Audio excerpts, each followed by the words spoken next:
Hi friends, welcome on Yourpedia. और आप Yourpedia पे देख रहे हैं महाराष्ट्र पब्लिक सर्विस कमीशन में आईटीआई का जो आपका जॉब निकला है उससे related videos covering entire syllabus point wise point. मेरा आज का जो वीडियो है वो बहुत ही interesting topic industry 1.0, industry 2.0, industry 3.0, industry 4.0, industry 5.0। Presently हम इंडस्ट्री 4.0 के बिल्कुल बीच में हैं। अगर मैं आपको कुछ टॉपिक्स बताऊं जो इंडस्ट्री 4.0 में हम बात कर रहे हैं तो IoTs, AI का use, automation, drone technology, additive manufacturing, ये सारे का सारा इंडस्ट्री 4.0 है, राइट। तो इंडस्ट्री 4.0 मतलब एडवांस लेवल की जो टेक्नोलॉजी यूज़ कर रहे हैं आप, दैट इज़ इंडस्ट्री 4.0। इंडस्ट्री 5.0 में हम टेक्नोलॉजी से डरना स्टार्ट करेंगे और सस्टेनेबिलिटी की तरफ चलेंगे, एनवायरनमेंट की तरफ चलेंगे। हम जानते हैं कि जो भी नई टेक्नोलॉजी आ रही है वो थ्रेट भी है हमारे लिए। जैसे ऑटोमोबाइल आया तो ग्लोबल वार्मिंग उसी का रिजल्ट है। उसी तरीके से AI के चैलेंजेस हैं, राइट। उसी तरीके से और जो टेक्नोलॉजीज़ हम यूज़ कर रहे हैं उनका भी चैलेंजेस है। तो हम सस्टेनेबिलिटी कि ह्यूमन भी रहे और टेक्नोलॉजी भी रहे उसकी बात करेंगे इंडस्ट्री 5.0 में।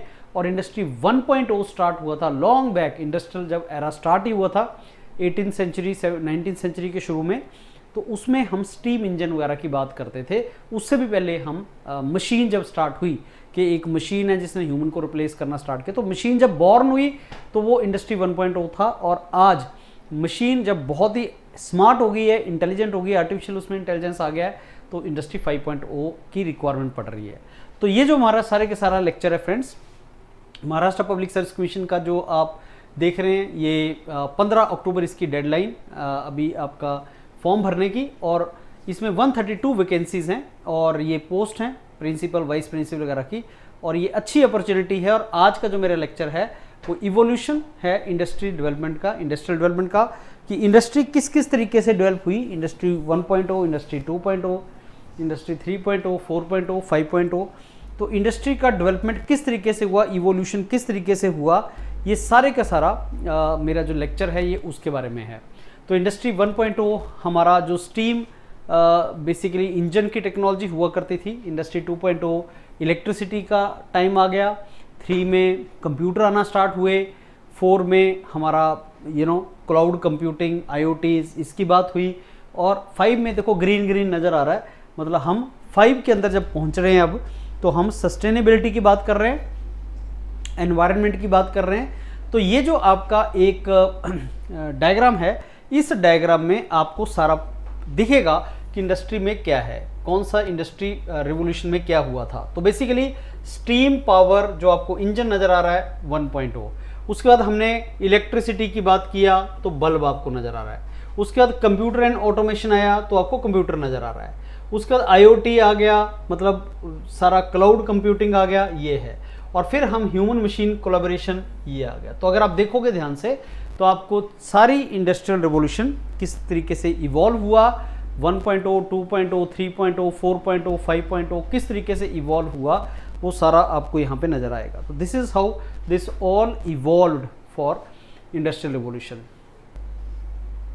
तो अब इसमें एक बहुत इंपॉर्टेंट लाइन जो मेरे को लगती है वो लगती है steam to sustainability, steam engine sustainability, steam to sustainability.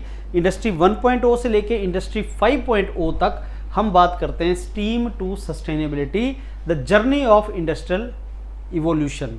Industrial revolution का इवोल्यूशन कि कौन कौन सी इंडस्ट्रियल रिवोल्यूशन आया। तो इंडस्ट्री 1.0 कब था, इंडस्ट्री 2.0 कब था, 3.0 कब था, 4.0 कब था, 5.0 कब था। तो ये बेसिकली सारे का सारा इवोल्यूशन है इंडस्ट्री का। अब चलते हैं हम, अपना जो टॉपिक है हमारा, वो मैंने ये जो टॉपिक आपको दिया, ये इंडस्ट्रियल डेवलपमेंट से इंडस्ट्री 1.0 से इंडस्ट्री 5.0, ये हमारा टॉपिक है आज का। और जैसा हम करते हैं, हम टॉपिक को कवर करते हैं, मोस्ट इंपॉर्टेंट पॉइंट्स उसके नोट करते हैं, टेबल की फॉर्म में भी मैं आपको डाटा देता हूँ, और उसके बाद क्वेश्चंस लगाते हैं। तो इंडस्ट्री 1.0 से 5.0 का जो इवोल्यूशन था मैन्युफैक्चरिंग का या इंडस्ट्री का, सो बेसिकली वो स्टीम से सस्टेनेबिलिटी के बीच में था। कुछ इसमें बहुत से शिफ्ट आए। जैसे अगर हमसे को पूछे भाई इलेक्ट्रिसिटी कब आया, तो हम बोलेंगे इलेक्ट्रिसिटी इंडस्ट्री 2.0 में आया। हमसे को पूछे कि भाई डिजिटल या कंप्यूटर वगैरह हम कब आया, तो हम बोलेंगे डिजिटल ऑटोमेशन कंप्यूटर 3.0 में आया। 4.0 में AI, artificial intelligence, IoT, cloud computing, ये चीजें आई। तो एक तो क्वेश्चन देखो फ्रेंड्स यही बन जाता है कि कौन सी टेक्नोलॉजी कौन से रिवॉल्यूशन का पार्ट था, किस रिवॉल्यूशन में कौन सी टेक्नोलॉजी आई। तो उसका ही एक आपको मेरे को लगता है बेसिक्स आपको नॉलेज होना चाहिए, क्योंकि वहां से भी एक सिंपल क्वेश्चन बनता है कि किस टेक्नोलॉजी का बर्थ कौन से इंडस्ट्रियल रिवॉल्यूशन में हुआ और उसका टाइमलाइन क्या था। जैसे इंडस्ट्री 1.0 में हम स्टीम और वाटर पावर की बात करते हैं। स्टीम इंजन बेसिकली इंडस्ट्री 1.0 में था, जिसमें हमने मशीन्स को इंट्रोड्यूस किया। ह्यूमन को मशीन ने रिप्लेस कब किया? इंडस्ट्री 1.0 में किया। और ये पहला इंडस्ट्रियल रिवॉल्यूशन था जिसमें बेसिकली ह्यूमन पावर को मशीन पावर ने रिप्लेस किया। दूसरे में इलेक्ट्रिसिटी आई और हमने इंटरनल कंबशन इंजन की बात की। इंटरनल कंबशन इंजन, उससे पहले स्टीम इंजन हुआ करता था, तो आईसी इंजन जब हमने जो आज के इंजन है वैसे हैं, और मास प्रोडक्शन यहीं पे स्टार्ट हुई। ऑटोमोबाइल जितना भी आना स्टार्ट हुआ, टेलीकॉम आया, इलेक्ट्रिसिटी का बर्थ हुआ इसमें। तो जब इलेक्ट्रिसिटी आई और इलेक्ट्रिसिटी के साथ साथ इंटरनल कंबशन इंजन के अंदर इलेक्ट्रिसिटी का यूज होता है, मास प्रोडक्शन, इलेक्ट्रिसिटी और ऑटोमोबाइल, ये आपका इंडस्ट्री 2.0 रिवॉल्यूशन का रिजल्ट था। 3 में टेक्नोलॉजी आई, 3 में हमारे पास कंप्यूटर्स आया, ऑटोमेशन आया, इंटरनेट आया। तो इंटरनेट और कंप्यूटर का जो बर्थ था फ्रेंड्स वो 3 में था, डिजिटल रिवॉल्यूशन था। उसका जो हमारा बेसिकली रिजल्ट दिखा वो internet of things, artificial intelligence, cloud computing, smart factories, यहां पे देखा। तो ये जो पॉइंट्स हैं, ये जो मैं आपको पॉइंट्स बता रहा हूं, ये इसलिए इंपॉर्टेंट है बिकॉज एग्जाम में जो क्वेश्चन फ्रेम किया जाएगा वो ऐसा एग्जाम में क्वेश्चन फ्रेम किया जा सकता है कि किस इंडस्ट्रियल रिवॉल्यूशन से आपको क्या रिजल्ट मिला था, कौन से इंडस्ट्रियल रिवॉल्यूशन से आपको क्या मिल रहा था। इंडस्ट्री 5.0 में जब हम बात करते हैं तो एडवांस्ड एआई की बात करते हैं, कोलैबोरेटिव रोबोट की बात करते हैं। अब कोबोट क्या है? अगर हमसे को पूछे भाई कोबोट क्या चीज है, कोलैबोरेटिव रोबोट, रोबोट मशीन है। कोलैबोरेशन किसके साथ करना है? कोलैबोरेशन ह्यूमन बीइंग के साथ करना है। तो बेसिकली ह्यूमन और मशीन का कोलैबोरेशन कोबोट है। रोबोट मशीन है और कोलैबोरेशन किया ह्यूमन बीइंग के साथ, तो वो बन गया cobot. Collaboration, human machine collaboration sustainability के लिए। तो ये बेसिकली आपका बन गया कोबोट। इसको हम कोबोट की बात करते हैं, तो this is basically called cobot.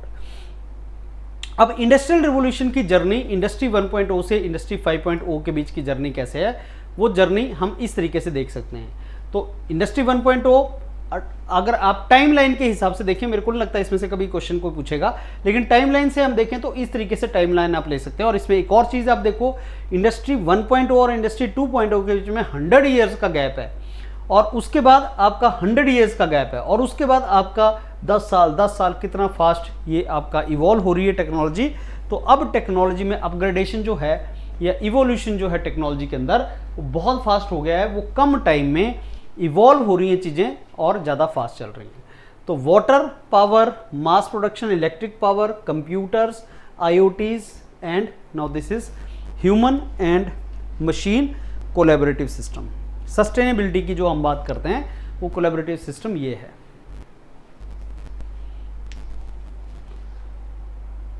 Okay, सो अब इसका एक टेबुलर फॉर्म में फ्रेंड्स आपको इंडस्ट्री 1.0 का टेबुलर फॉर्म में जो भी हमने ऊपर पढ़ा, इसको अगर आपने जल्दी से रिवाइज करना है तो आप यहां से इन चीज़ों को रिवाइज कर सकते हैं।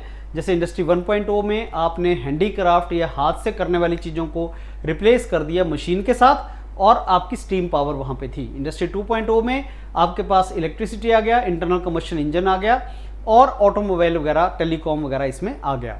इंडस्ट्री 3.0 में आपके पास कंप्यूटर आ गए, internet technology, early internet technology आ गया, प्रोग्रामेबल आपके पास लॉजिक कंट्रोलर्स, पीएलसी जिनको बोलते हैं, प्रोग्रामेबल लॉजिक कंट्रोलर्स, रोबोट्स, वो आ गए। इंडस्ट्री 4.0 में अभी हम प्रेजेंटली चल रहे हैं, और इंडस्ट्री 5.0 में हम जल्दी एंटर करने वाले हैं। तो AI, IoT, cloud computing, big data, smart factories, इसकी बात अब हम प्रेजेंटली कर रहे हैं। ह्यूमन मशीन कोलैबोरेशन और इसकी सब की बात, कोबोट्स वगैरह की, ग्रीन टेक्नोलॉजीज की बात अब हम इंडस्ट्री 5.0 में कर रहे हैं। तो अगर हमसे कोई क्वेश्चन पूछेगा कि ग्रीन टेक्नोलॉजी कौन से इंडस्ट्रियल रिवॉल्यूशन का पार्ट है, या कंप्यूटर्स कौन से इंडस्ट्रियल रिवॉल्यूशन में आया था, इंटरनेट का बर्थ कब हुआ था, इलेक्ट्रिसिटी का बर्थ कौन से इंडस्ट्रियल रिवॉल्यूशन में आया था, तो यहाँ पे जो आपने टेक्नोलॉजीज देखी हैं So you should basically see these technologies, you should have experience of these technologies, you should see and identify that in which technology what has come. So कौन से एरा में, कौन से ईयर में, किस रिवोल्यूशन में कौन सी टेक्नोलॉजी का बर्थ हुआ था, दैट यू शुड नो. अब हम एक एक टेक्नोलॉजी करके चलते हैं, try to understand more about that. First industrial revolution जो mid late 18th century, late 18th century होता है 1700, तो मान के चलो 1800 में आपका ये इंडस्ट्रियल रिवोल्यूशन आया. और मैनुअल लेबर से, आपका हाथ से काम करने के बजाय आपने मशीनों के थ्रू काम करना स्टार्ट किया. मशीन्स आपकी स्टीम पावर के बेस पे चलती थी और आपने मशीनों के थ्रू काम करना स्टार्ट किया और मैकेनाइज्ड टूल्स आपने यूज करने स्टार्ट किया है. मास प्रोडक्शन हुआ, टेक्सटाइल, आयरन, कोल माइनिंग, इसमें लार्ज स्केल में बेसिकली मास प्रोडक्शन होना स्टार्ट हुआ.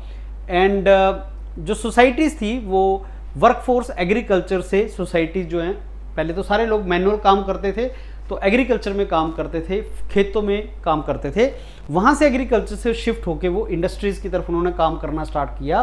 तो इवेंचुअली जो शहरों की तरफ लोग गए, मतलब रूरल एरिया से, एग्रीकल्चर प्रोफेशन से अगर वो इंडस्ट्रीज़ की तरफ गए, अर्बन एरियाज़ की तरफ गए, तो वहाँ पे अर्बनाइजेशन होना स्टार्ट हुआ. लेकिन quality of life, worker migrant जो सिटी की तरफ माइग्रेंट हुए वर्कर्स, उनकी क्वालिटी ऑफ लाइफ अच्छी नहीं थी. तो इंडस्ट्री 1.0 में मशीन एरा स्टार्ट हुआ, अर्बनाइजेशन स्टार्ट हुआ, लोग शहरों की तरफ गए लेकिन वहाँ पे क्वालिटी ऑफ लाइफ अच्छा नहीं था. ये बेसिकली उसका इंडस्ट्री 1.0 का urban migration, new jobs, new factories, textile, iron, coal mining, ये कुछ इंडस्ट्री थी जो इंडस्ट्री 1.0 में कौन कौन सी इंडस्ट्रीज का बर्थ हुआ. तो यू शुड नो कि आपका टेक्सटाइल, आयरन, कोल माइनिंग, ऐसी इंडस्ट्रीज का बर्थ इंडस्ट्री 1.0 में हुआ. अब इसी का समरी फ्रेंड्स, अगर मैं आपको दिखाऊं तो ये उसकी समरी है कि कब आपका इंडस्ट्री 1.0 आया, कहाँ ओरिजिनेट हुआ. ये ब्रिटेन में इंडस्ट्रियल रिवोल्यूशन कहाँ से स्टार्ट हुआ था, लंदन से, ब्रिटेन से स्टार्ट हुआ था और फिर ये यूरोप और नॉर्थ अमेरिका में स्प्रेड हुआ. स्टीम इंजन इसमें टेक्नोलॉजी थी और इसमें टेक्सटाइल, आयरन, कोल माइनिंग की हम बात करते थे और इसमें फैक्ट्री बेस्ड प्रोडक्शन होना स्टार्ट हुआ और जो अर्बनाइजेशन है वो यहाँ पे स्टार्ट हुआ. तो एग्रेरियन से इंडस्ट्रियल इकोनॉमी बनना स्टार्ट हुआ, एग्रीकल्चर से लोग इंडस्ट्री की तरफ जाना स्टार्ट हुए.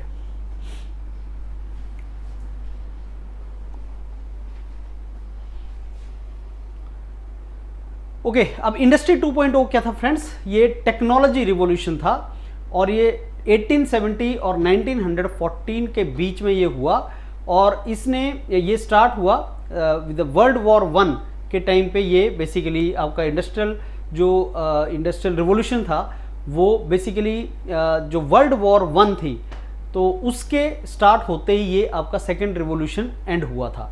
सो बेसिकली इस रिवॉल्यूशन का जो था वो इंडस्ट्री 1.0 के बाद इंडस्ट्री 2.0 आया. इलेक्ट्रिसिटी की रिक्वायरमेंट लोगों को पड़ी और इसमें क्योंकि सेकेंड वर्ल्ड वॉर अगर आप देखें, फर्स्ट वर्ल्ड वॉर 1914 के बीच में, सेकेंड रिवॉल्यूशन बेसिकली 1870 और 1914 के बीच में था. और world war 1 and world war 2, you know, world war 1 अगर देखेंगे तो 1914 से 1919 के बीच में हुआ है. वर्ल्ड वॉर 2 आपका 1939 से 1945 हिरोशिमा और नागासाकी में हुआ है. तो वर्ल्ड वॉर 1 जब आपका ending at the start of world war 1 कब हुआ, ये स्टार्ट हुआ और एंडिंग ऑफ इंडस्ट्रियल रिवॉल्यूशन 2 जो है वो बेसिकली आपका 1914 में एंड हो गया. राइट बहुत सी साइंटिफिक डिस्कवरीज हुई, टेक्नोलॉजिकल इनोवेशंस इसमें आए एंड स्टील प्रोडक्शन बहुत ज़्यादा ग्रो किया इसमें और इलेक्ट्रिसिटी का बहुत ज़्यादा यूज़ हुआ इसी टाइम पे. Telegraph, telephone, world war basically world war जो 1 था उसमें भी बहुत ज़्यादा यूज़ टेलीग्राफ वगैरह का हुआ था. अगर आप वर्ल्ड वॉर 1 से रिलेटेड मूवीज़ देखोगे तो उसमें आपको दिखेगा कि बहुत बड़ी बड़ी ट्रेन्स, क्योंकि स्टील मैन्युफैक्चरिंग हो रहा था और स्टील मैन्युफैक्चरिंग का मेन रिक्वायरमेंट पड़ रहा था. ट्रेन्स के ट्रैक्स जो बनते हैं और ट्रेन्स अपने आप जो बनती हैं वो स्टील से बनती हैं. तो वर्ल्ड वॉर 1 में और वर्ल्ड वॉर 2 में ऑब्वियसली, सो वर्ल्ड वॉर 1 में ट्रेन्स बहुत ज़्यादा यूज़ हुई थी. इवन 1853 में इंडिया में भी ट्रेन्स आ गई थी और 1914 में जब वर्ल्ड वॉर 1 हुआ तो ब्रिटिश की तरफ से इंडिया भी लड़ा था, तो उस टाइम पे ट्रेन्स बहुत ज़्यादा यूज़ होती थी. सो ये ट्रांसपोर्टेशन वगैरह बहुत ज़्यादा डेवलप हुआ, ऑटोमोबाइल वगैरह डेवलप हुआ.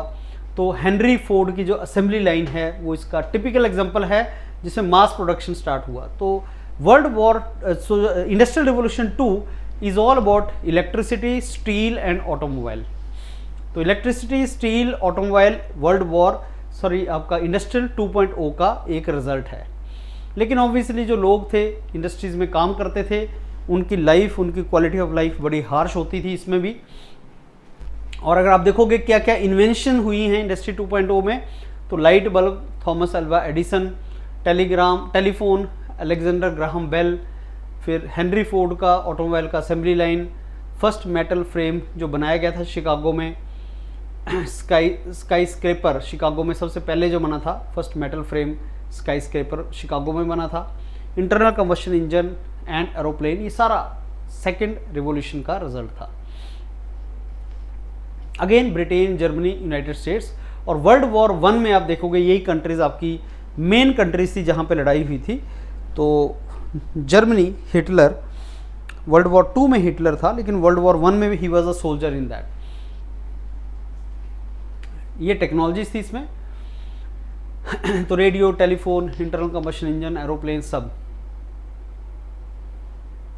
अब इंडस्ट्री 3.0 में डिजिटल रिवॉल्यूशन आ चुका था फ्रेंड्स, और ये आपका डिजिटल इलेक्ट्रॉनिक्स, इंफॉर्मेशन टेक्नोलॉजी, ये उसका एरा था। Basically computer and internet, digital revolution, digital technology या digital revolution is all about computers and internet. तो अगर कंप्यूटर और इंटरनेट को जोड़ दिया जाए तो आपका डिजिटल रिवॉल्यूशन या डिजिटल टेक्नोलॉजी बनता है। तो computer, micro processor, digital technologies का यूज होना स्टार्ट हुआ। Internet, email, software, database management system, ERP, ये सारा इंडस्ट्री 3.0 का टाइम पे आना स्टार्ट हुआ। टेलीकॉम जैसे mobile phone, fibre optics, satellite communication, ये सारा उसी टाइम पे। ऑटोमेशन एंड रोबोटिक्स का यूज़, न्यूक्लियर एनर्जी, आप जानते हैं न्यूक्लियर एनर्जी इसी टाइम पे ग्रो करना स्टार्ट की, बिकॉज सेकेंड वर्ल्ड वॉर में 1945 में न्यूक्लियर ब्लास्ट किया गया था। तो मेजॉरिटी कंट्रीज जिन्होंने न्यूक्लियर टेक्नोलॉजी डेवलप की वो world war 1 and world war 2 के बीच में न्यूक्लियर टेक्नोलॉजीज। और वर्ल्ड वॉर 1 जैसे ही आपका स्टार्ट हुआ तो second revolution, industrial second revolution खत्म हो गया था 1914। तो 1914 एंड 1945 जो सेकेंड वर्ल्ड वॉर और फर्स्ट वर्ल्ड वॉर के बीच का फेज था उसमें न्यूक्लियर टेक्नोलॉजी डेवलप हुई। तो न्यूक्लियर टेक्नोलॉजी भी आपकी इंडस्ट्री 3.0 का ही टाइम पे डेवलप हुई। अब इसमें आपका डिजिटली कंट्रोल्ड प्रोडक्शन हो गई, हाईली ऑटोमेटेड प्रोडक्शन हो गई, टेलीकॉम नेटवर्क्स और डेवलप हो गए, और डिजिटल टेक्नोलॉजीज में भी ग्रोथ मिली। तो ये सारे के सारा इम्पैक्ट, सोशल इकोनॉमिक इम्पैक्ट आया। इसमें कौन सी टेक्नोलॉजीज नोटेबल हैं? ये टेक्नोलॉजीज आपकी ज़्यादा डेवलप हुई इसमें। तो ये आपका third industrial revolution, this is about third revolution of industrial revolution.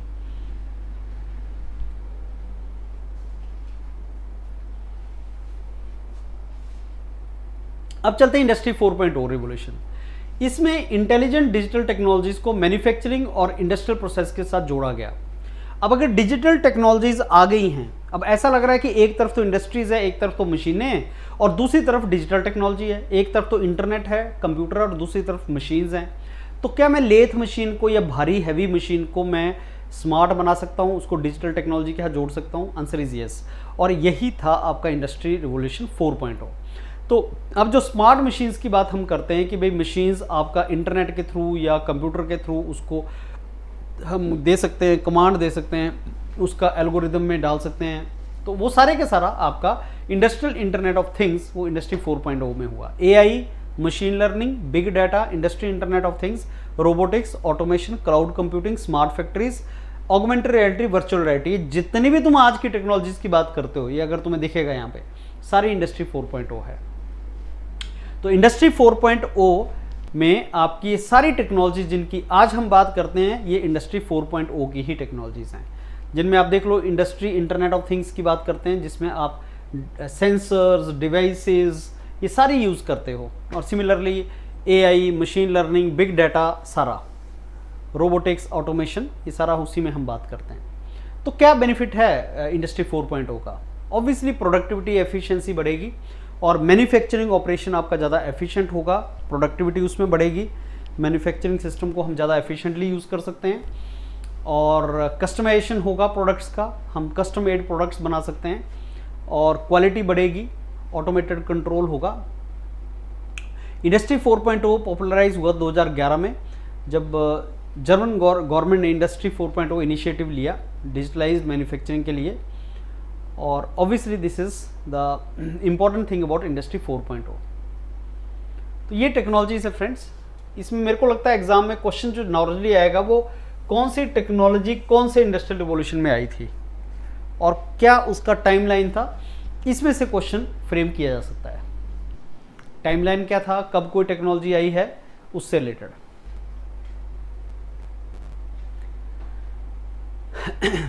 Smart manufacturing, automation, real time monitoring, supply chain efficiency, ये सारा।